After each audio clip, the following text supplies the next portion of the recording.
ശ്രീ ഗുരുവായൂരപ്പ ശരണം. ദശകം 15 കപിലോപദേശം. മതിരിഹ ഗുണസക്താഃ ബന്ധകൃത്തേഷ്വസക്താ ത്വമൃതകൃതുപരുന്ധേ ഭക്തിയോഗസ്തു സക്തിം മഹദനുഗമലഭ്യാ ഭക്തിരേവാത്ര സാധ്യാ കപിലതനുരിതി ത്വം ദേവഹൂത്യൈന്യഗാദീഃ. അന്വയം നോക്കാം നമുക്ക്.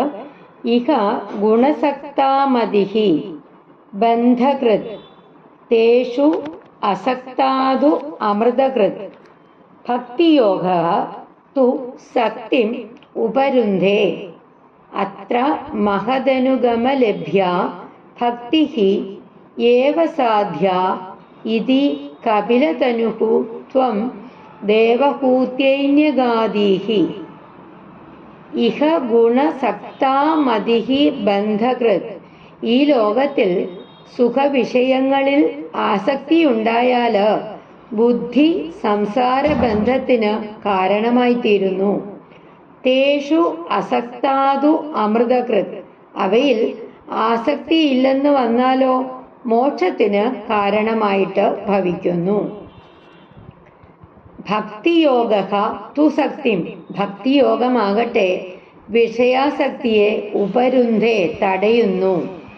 അത്ര മഹദനുഗമലഭ്യാ ഭക്തിഃ ഏവ സാധ്യാ. ഇവിടെ മഹാന്മാരുടെ സംസർഗത്താൽ ഉണ്ടാവുന്ന ഭക്തി തന്നെയാണ് സമ്പാദിക്കേണ്ടത്.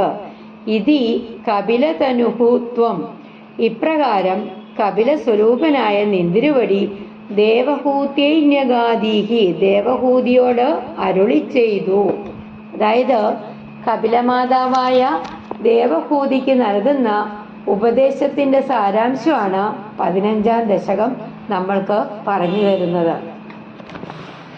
ഈ ലോകത്ത് സുഖവിഷയങ്ങളിൽ താല്പര്യമുണ്ടായാൽ ബുദ്ധിബന്ധം ഉള്ളതാകുന്നു.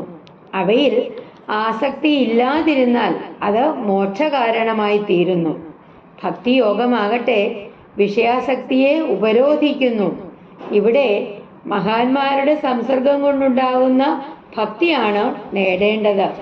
ഇപ്രകാരം കപിലസ്വരൂപനായ നിന്തിരുവടി ദേവഹൂതിയോട് പറഞ്ഞു.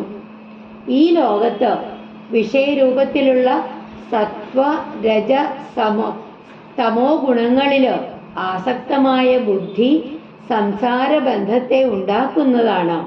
അവയിൽ പെട്ടുപോകാത്ത ബുദ്ധി സായുജ്യത്തെ പ്രദാനം ചെയ്യുന്നു.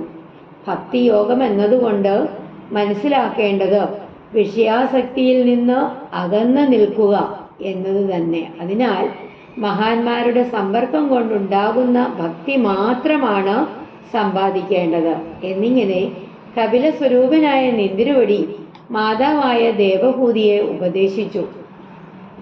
ആനന്ദസ്വരൂപനായ ഭഗവാനെ കുറിച്ചുള്ള ചിന്ത ആണ് പ്രാധാന്യം കൽപ്പിക്കേണ്ടത്.